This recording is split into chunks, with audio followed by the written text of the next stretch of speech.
Hey everyone, and welcome back to my channel. I hope you're having a wonderful day. In today's video, I'm going to be giving you 5 ways that you can stay organized in law school. So if you want to hear what my tips are, then just keep watching.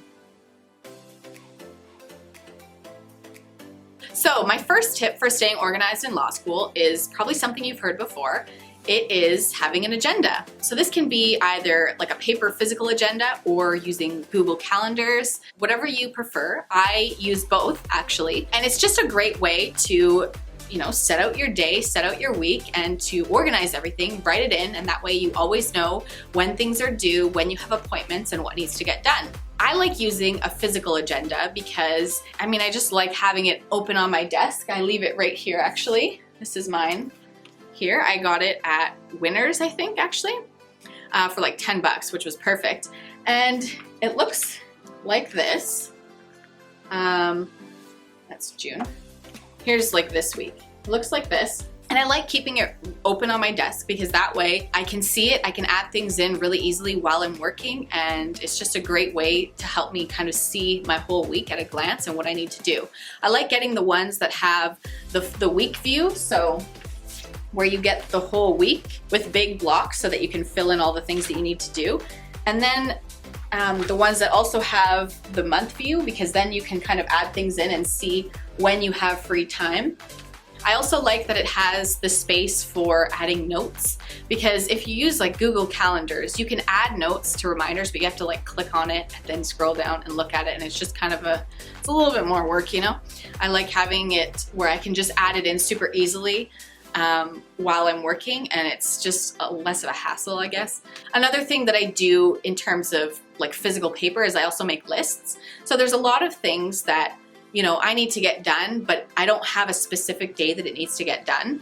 So let's say this week I wanted to book a dentist appointment. Well, there's no specific day that I really need to do that. It just needs to get done maybe by the end of the week or the end of the month. Making lists, or even just using, if it's something that needs to get done this week, I can, as you can see, I have film video here, but it allows you to kind of write something in that needs to get done without putting a specific date that you have to do it. So I also like paper agendas for that reason. But Google Calendar is also a great way to stay organized. It's perfect for when I forget to bring my agenda, or if I just don't have it with me and something comes up and I need to add it in there, or to see when I'm available. Because I always have my phone or my laptop, so I can access my Google Calendar easily, and I can just pop something in there that needs to get done that I just think about or that comes up, and it's great for when you're on the go. So I like to use both, whatever works for you, but I would recommend at least having one of them.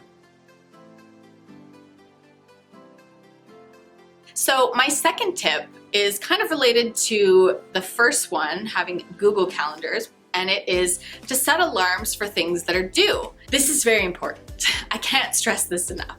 So in my first year of law school, during the January term, we had lots of assignments due all the time, and there was something due on a Saturday at 3 p.m. and I forgot to hand it in. So at midnight, I shot out of bed and I'm like, oh my gosh, I can't believe I forgot. So I'm frantically emailing the professor, like submitting it, trying to figure out what to do. Luckily, everything worked out. They accepted it and it was fine. But I don't want that to happen to you. So set alarms for due dates so that you don't forget anything.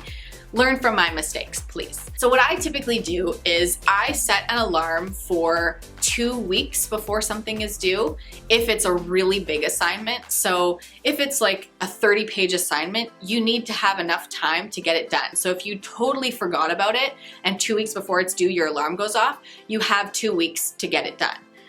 If it's a smaller assignment, I usually do 2 days. So 2 days before something is due, I'll set an alarm, and that way if I completely forgot about it, I at least have the time to start it and finish it within the next couple of days before it's due. So I would recommend setting an earlier alarm as well, and then I also set one for 2 hours before it's due, because that gives me enough time to print it off if I have to hand it in person, or to submit it online. And then if there's any technical issues, or I run out of paper or something, I have the time to kind of figure something out, and I'm not gonna, I'm still probably gonna freak out, but at least I had the time to resolve the problem and to get it submitted on time. So I'd give yourself at least 2 hours, but I don't know, if it's something that you're still working on 2 hours before it's due, then you maybe don't have to do that, but set some kind of a reminder so that you don't do what I did and forget to hand something in. That is a big tip, so definitely do that.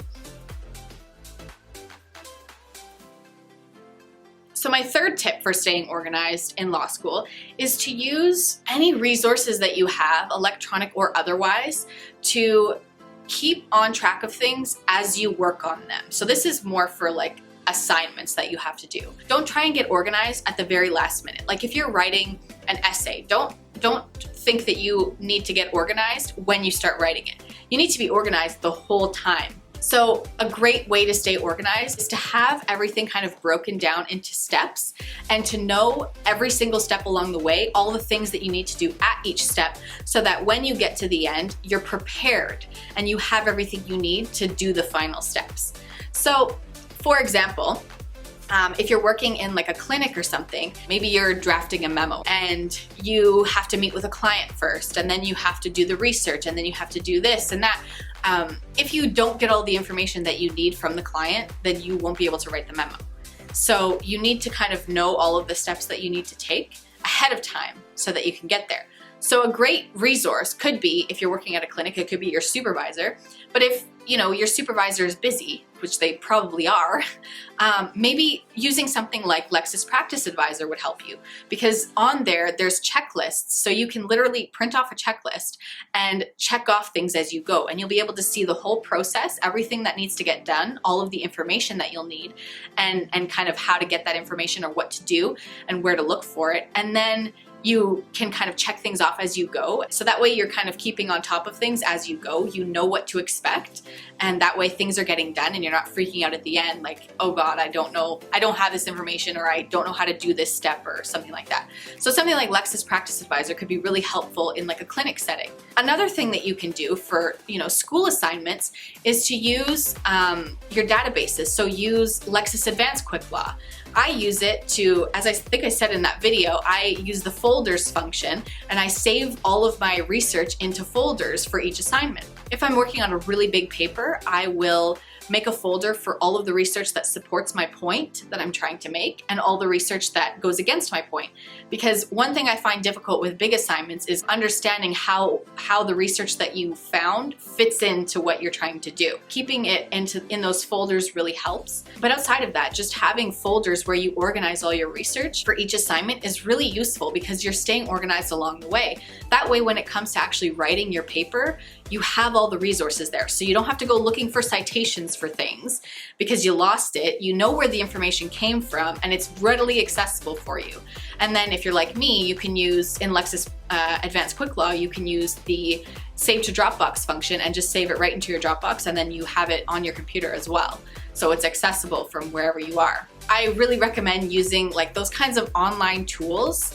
They're really helpful to kind of stay organized. I mean, Dropbox is also a great one because you can access everything from wherever you are. If your computer fails, you at least have access to all of your files in the cloud, as opposed to losing everything and then you're screwed.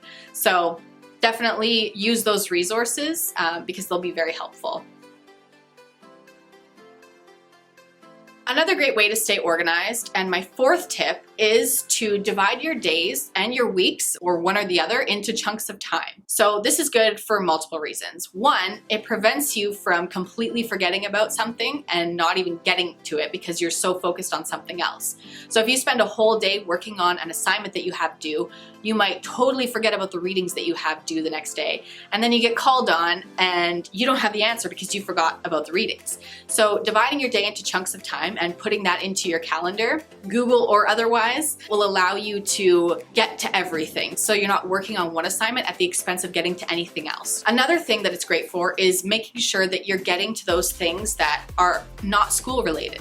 So maybe you want to work out more. You can actually pencil in that chunk of time, or you can pencil in going to coffee with someone. Those extra things that you think that you don't have time for, if you actually put in the time, then you'll get to it. Dividing your day into those chunks of time really helps to help you get to all the things that need to get done in your life. It's also great for keeping you motivated and making sure you're being as productive as possible when you're doing each task. So if you are working on a paper for 4 hours and you're just sitting there staring at the screen because you don't know what to write, that's not very productive. It's kind of a waste of time. So if you switch to a different task, you're getting a fresh perspective, you're working on something different, then when you go back to it, you'll probably have some more ideas than you had before, or at least you'll feel more motivated to come up with something. Using chunks of time allows you to kind of do a little bit without getting bogged down and overwhelmed. So you kind of get to everything and you also have a fresh perspective every time you work on it. I would definitely recommend dividing your days and weeks into chunks of time. It's great for productivity and just for staying motivated and getting everything done, not forgetting about something and having to work on it last minute. Although if you have your alarm set, then you should be good. But that's kind of a backup. You don't want to be using that all the time. Definitely divide your days and weeks into chunks of time. And my fifth and final tip for staying organized in law school is to stay organized in all areas of your life, and that will help you to be successful and stay organized in law school. Having a good night routine, for example, will ensure that you have taken the time to wind down at the end of the night, that you go to bed at a decent time and you're able to fall asleep fairly quickly, and then you'll get a good night's sleep and you can start the next day fresh. Having a good morning routine ensures that you're not frantically waking up at 9 o'clock and you were supposed to be up at 7 and now you're late and you forgot to eat breakfast and the whole day is just kind of a disaster. Having those routines in place will help you to keep yourself less stressed and more rested, and that helps you in every area of your life. The extra stress and being tired really makes it challenging to be organized in every area of your life. It makes everything so difficult. So putting in those things so that you can minimize worry and kind of be rested and be healthy will really help you. Another great way is to make sure you're meal planning. Organize all the meals that you're gonna eat in a week and go grocery shopping one time so that at 7 p.m. on a Thursday, you're not like, oh my God, I have nothing to eat. I guess I have to order a pizza, or I guess I have to go to the grocery store again. And then you waste the whole evening when you could have been working on something. So stay organized in all of those other areas, and it will allow you to be organized in law school as well. I think one of the hardest parts about law school is trying to stay on top of everything besides law school, So trying to make sure you're getting your laundry done and you're cleaning your apartment and you're visiting your friends and calling your mom and all of those other things, and then law school. That's the hardest part. It's the hardest part, I think, about being an adult in general. There's never just one thing to do. So make sure you're keeping your whole life organized, and that will allow you to be more organized in law school, to have kind of a fresh mind and be organized in your brain, and then you can get your work done. So that is everything for this video. I hope that this was useful. I hope that one of these tips you haven't been doing and you can try implementing it now to help you stay organized. And thank you to LexisNexis Canada for partnering with me on this video. So yeah, I hope that you guys got some great tips for how to stay organized. So I will see you in my next video. Bye.